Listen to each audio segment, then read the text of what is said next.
Hello दोस्तों। KFC का नाम तो तकरीबन सभी लोगों को पता होगा। केएफसी का चिकन हर उम्र के लोगों में पसंद किया जाता है। तो आज हम बात करेंगे केएफसी को स्टार्ट करने वाले कर्नल हार्लैंड सैंडर्स के बारे में। हार्लैंड सैंडर्स जो कि दुनिया के फेमस रेस्टोरेंट केएफसी के फाउंडर हैं और वो 9 सितंबर 1890 को इंडियाना के शहर हेनरीविल में पैदा हुए। जब वो 6 साल के थे तो उनके फादर की डेथ हो गई। हार्लैंड अपने भाइयों में सबसे बड़े थे और उनकी मदर को ज़्यादा पैसे कमाने के लिए सारा दिन काम करना पड़ता था। इस वजह से हार्लैंड पर अपने छोटे भाइयों की जिम्मेदारी थी और सिर्फ 7 साल के अंदर ही ये ब्रेड और वेजिटेबल बनाने के मास्टर हो चुके थे। जब हार्लैंड 12 साल के हुए तो उनकी मदर ने दूसरी शादी कर ली और उनके स्टेप फादर उन्हें पसंद नहीं करते थे। तो कुछ ही वक्त के अंदर उन्होंने घर छोड़ने का फैसला कर लिया और 12 साल की उम्र में घर छोड़कर एक फर्म में काम करने लग गए। उसी वक्त उन्होंने स्कूल छोड़ने का भी फैसला कर लिया और 7th क्लास में स्कूल भी छोड़ दिया। 16 साल की एज में कर्नल हार्लैंड अपनी एज ज़्यादा बताकर अमेरिकन आर्मी में चले गए, लेकिन 1 साल बाद उन्हें हार्लैंड की उम्र का पता चल गया और उन्हें आर्मी से निकाल दिया गया। आर्मी से निकलने के बाद हार्लैंड रेलवे में भर्ती हो गए। रेलवे में भी ज़्यादा टाइम रह ना सके। अपने कोवर्कर से लड़ाई करने के लिए उनको रेलवे से निकाल दिया गया। रेलवे में काम करते वक्त उन्होंने फैसला किया था कि रेलवे में काम करने के साथ साथ वो अपनी एजुकेशन भी कंप्लीट करेंगे, तो उन्होंने लॉ में एडमिशन ले लिया।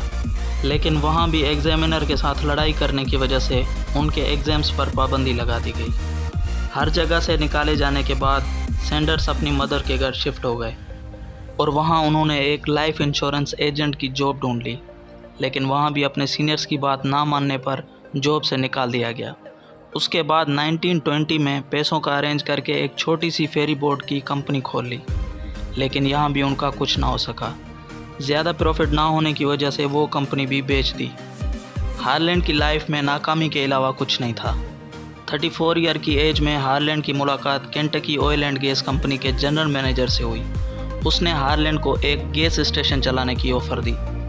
अपने हालात की वजह से हार्लैंड ने वो ऑफ़र कबूल कर ली। शुरू के दिनों में गैस स्टेशन की सेल बहुत डाउन थी, लेकिन फिर हार्लैंड ने वहां आने वाले कस्टमर्स की बहुत केयर करने लगे। कस्टमर्स की इस एक्स्ट्रा केयर की वजह से देखते ही देखते गैस स्टेशन की सेल 5 टाइम्स बढ़ गई। हार्लैंड की ज़िंदगी में खुशियों के दिन स्टार्ट ही हुए थे, लेकिन 1929 में अमेरिका समेत पूरी दुनिया को इकोनॉमिक डिप्रेशन ने घेर लिया, जिसकी वजह से हार्लैंड की गैस स्टेशन की सेल इतनी कम हो गई कि उसका गुजारा करना मुश्किल हो गया।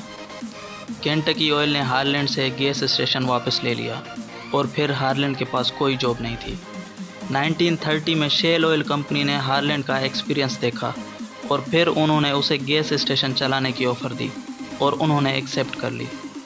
गैस स्टेशन का चार्ज संभालते ही हार्लैंड ने सेल्स बढ़ाने के लिए कस्टमर केयर स्टार्ट कर दी। ये स्टेशन हाईवे पर था, तो इस वजह से हार्लैंड आने वाले कस्टमर्स को प्राइवेट तौर पर मुख्तलिफ डिशेस बनाकर खिलाता था। उस वक्त उसने अपने रूम में सिर्फ एक डाइनिंग टेबल रखी थी, जिस पर 6 लोग बैठकर खा सकते थे। पहले तो कस्टमर्स उसकी बनी हुई हॉट कुकीज़ और बीन्स बहुत पसंद करते थे, लेकिन बाद में उसके मेन्यू में फ्राइड चिकन भी ऐड हो गई। देखते ही देखते उसकी फ्राइड चिकन इतनी फेमस हो गई कि उसने गैस स्टेशन के साथ ही अपना रेस्टोरेंट खोल लिया, जिसमें 142 लोगों के खाने की जगह थी और उस रेस्टोरेंट को केंटकी फ्राइड चिकन का नाम दिया। जहां पहले कस्टमर्स गुजरते वक्त खाना खाते थे, अब वो खाने के लिए वहां आते थे, लेकिन चिकन को तैयार होने में 30 मिनट लगते थे, इसलिए कस्टमर्स को काफ़ी वेट करना पड़ रहा था। इस मसले की वजह से हार्लैंड के रेस्टोरेंट की इमेज ख़राब हो रही थी, लेकिन इस मसले को हल करने के लिए हार्लैंड ने एक नई ट्रिक आजमाई और चिकन को पैन में फ्राई करने के बजाय प्रेशर कुकर में फ्राई किया। ये ट्रिक काम कर गई। 30 मिनट में तैयार होने वाली चिकन सिर्फ 8 मिनट में तैयार हो गई। हार्लैंड अपने रेस्टोरेंट से बहुत खुश था और अपनी रेसिपी को और इम्प्रूव करता रहा। लेकिन 1939 में वर्ल्ड वार 2 लग गई और एक बार फिर अमेरिका इकोनॉमिक क्राइसिस का शिकार हुआ। इस क्राइसिस की वजह से हार्लैंड के कस्टमर्स बहुत कम हो गए और लोगों ने घरों से निकलना ही छोड़ दिया। एक बार फिर हार्लैंड का गुजारा करना मुश्किल हो गया। इस वजह से 1942 में जब हार्लैंड 42 ईयर के थे, तब उन्होंने रेस्टोरेंट को ताला लगा दिया।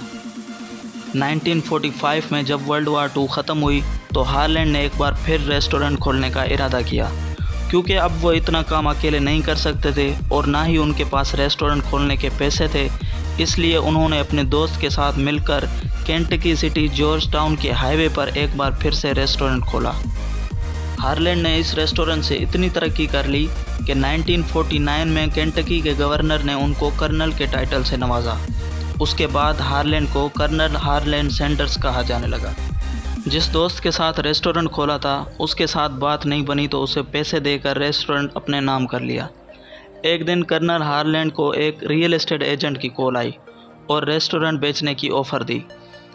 वो एजेंट $1,64,000 में रेस्टोरेंट ख़रीदना चाहता था, लेकिन कर्नल ने साफ इनकार कर दिया।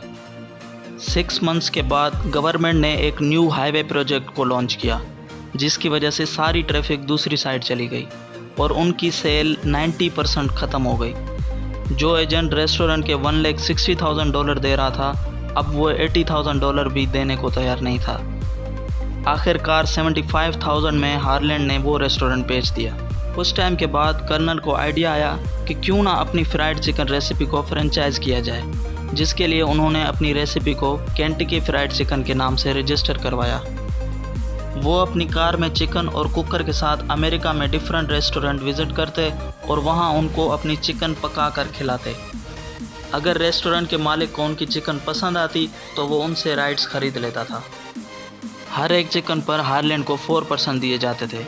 हार्लैंड अपनी गाड़ी पर हर जगह जाते थे और अपनी रेसिपी का नेटवर्क फैलाते जाते थे। हार्लैंड ने अपने इंटरव्यू में बताया कि कई बार वो गाड़ी में सो जाते थे। कर्नल की ना सिर्फ केंटकी में बल्कि पूरे अमेरिका में उनकी रेसिपी फेमस हो गई। 8 साल के बाद जब कर्नल 73 ईयर्स के हुए तो उन्होंने 600 से ज़्यादा रेस्टोरेंट्स को अपनी चिकन की फ्रेंचाइज दे चुके थे। लेकिन अब कर्नल हार्लैंड की एज ज़्यादा हो चुकी थी और वो सब कुछ मैनेज नहीं कर पा रहे थे। इसी वजह से 1964 में हार्लैंड ने KFC कॉरपोरेशन केंटकी के एक बिजनेसमैन को $16.5 मिलियन में सेल कर दी, जो तकरीबन 1 अरब 24 करोड़ रुपए बनते हैं। लेकिन उस डील में ये तय किया गया कि KFC के लोगों पे हमेशा कर्नल हार्लैंड सैंडर्स की ही तस्वीर रहेगी और वो ही KFC की तरफ से इंटरव्यूज़ पर जाएंगे, जिसके लिए उन्हें KFC की तरफ से $6,250 की सैलरी पे रखा गया और 90 ईयर की एज में उनकी डेथ हो गई।